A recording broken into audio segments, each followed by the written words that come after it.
think talking about a movie like Killers of the Flower Moon is sort of difficult because you have to take into account Martin Scorsese has this 50 plus year long incredible career.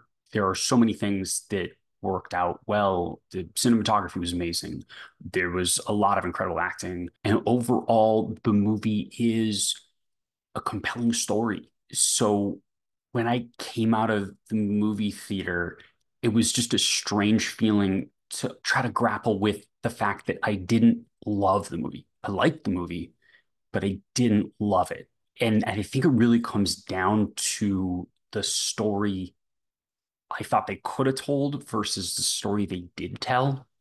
And some of that, and I hope that this comes out in the editing that I did on it, it really was in post that they could have made some different changes, but also really when they were writing it, they could have made some different changes.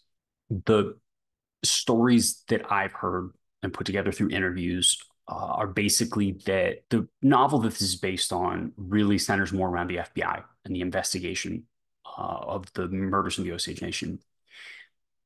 And initially, that was what this movie was meant to be about.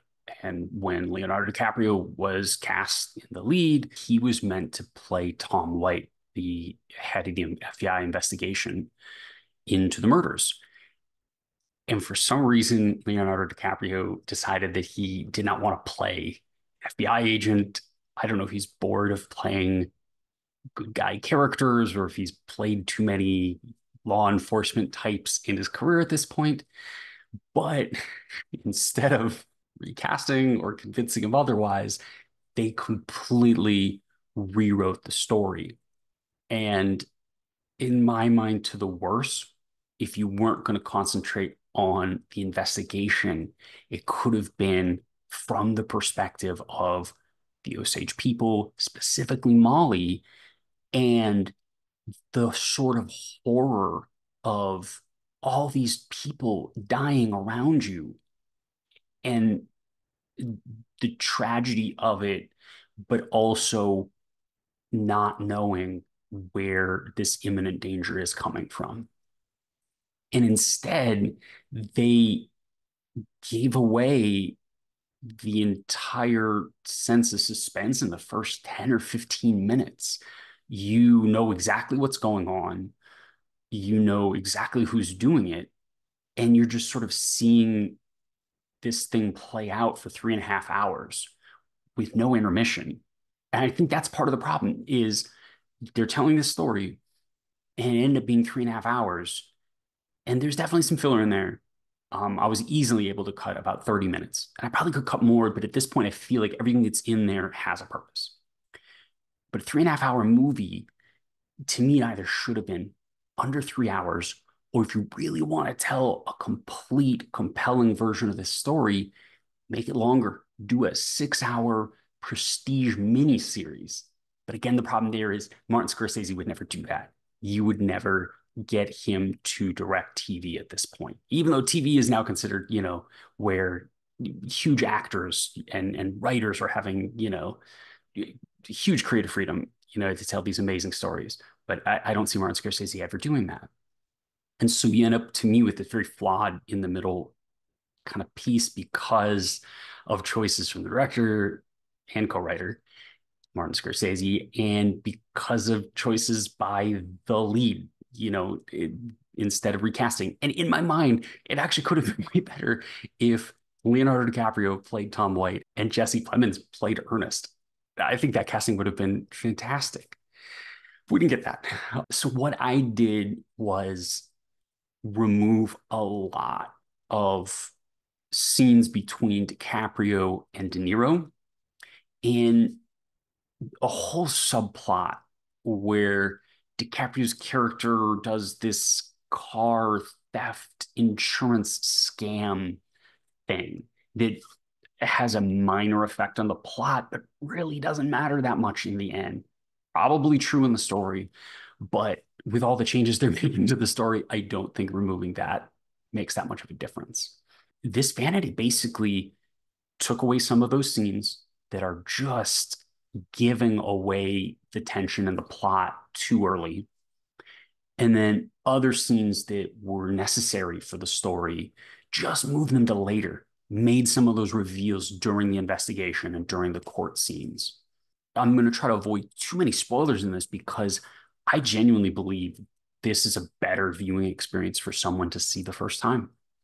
After you've seen my version, you're like, ooh, I would like 30 more minutes of that, or particularly 30 more minutes of De Niro and DiCaprio bickering. Um, Go for it. There's, like I said, I think there's a great movie in here, but I think the version we got was just good. I think it really sort of has been a problem with Scorsese's movies since maybe The Departed, that they're just too long. And it definitely was a problem with The Irishman. And this one, I will say, De Niro puts in a fantastic performance, but I think removing some of those extra scenes makes his performance even better because you wonder, is this just this kind-hearted old man, or is there something more going on? Instead of it all sort of just getting thrown right in front of you in the first 10 minutes.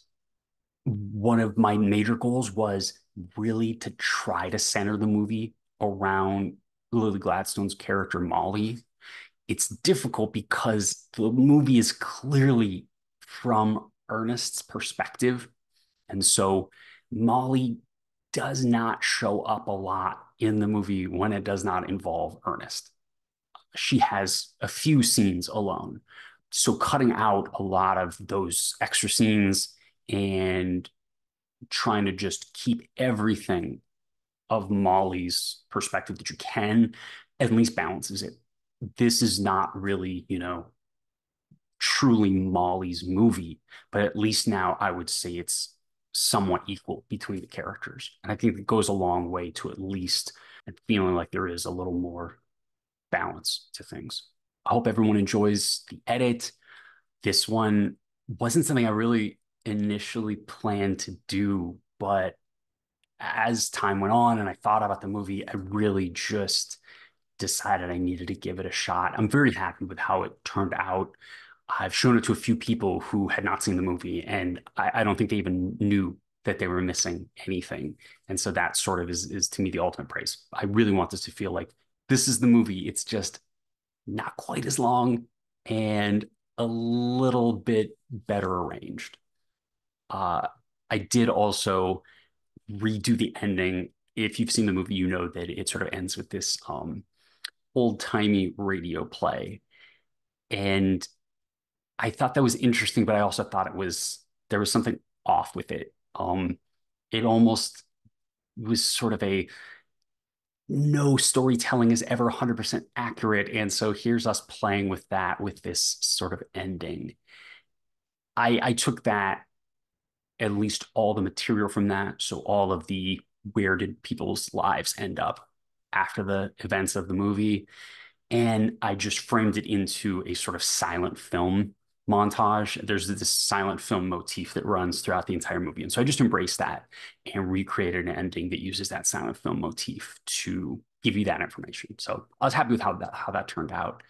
And I think it fits in really well with the rest of the movie. So hope everyone enjoys my edit of Killers of the Flower Moon. I certainly mean no disrespect to someone who has such an illustrious career as Martin Scorsese. Please like and subscribe if you like continuing to see these fan edits, and I'm sure I'll have another project at some point later this year.